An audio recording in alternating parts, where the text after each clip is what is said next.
Hi நண்பர்களே, இன்னைக்கு வந்து ரிச்சான மலாய் சிக்கன் எப்படி பண்ணலான்னு பார்க்கலாம். அதுக்கு வந்து கிச்சன் நல்லா வாஷ் பண்ணி க்ளீன் பண்ணி எடுத்து வச்சுக்கோங்க. அதுக்கப்புறமா ஒரு கப் தயிர், மிளகு 2 ஸ்பூனு, மிளகுனா மிளகுத்தூள் 2 ஸ்பூனு, தனியாத்தூள், அது கரம் மசாலா, மஞ்சத்தூள், கொஞ்சமாக சீரகத்தூள், அதுக்கப்புறமா கஸ்தூரி மேட்டி, கொஞ்சமாக சால்ட் இதெல்லாம் போட்டு நல்லா மிக்ஸ் பண்ணுங்க.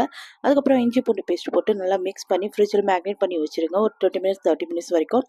அதுக்கு தேவையான இன்க்ரீடியன்ஸ் என்ன, வெங்காயம், அதுக்கப்புறமா 2 பச்சை மிளகாய் வந்து கீறி போட்டு வச்சுக்கோங்க. அதுக்கப்புறமா கொஞ்சமாக முந்திரி இதுவும் எடுத்து வச்சு நல்லா ஒரு பேனில், நான் இந்த பேன் இப்போ தான் ஓப்பன் பண்ணுறேன், புதுசு வாங்கி 2 இயர்ஸ் ஆகுது, இன்றைக்கி தான் யூஸ் பண்ணுற போகிறேன்.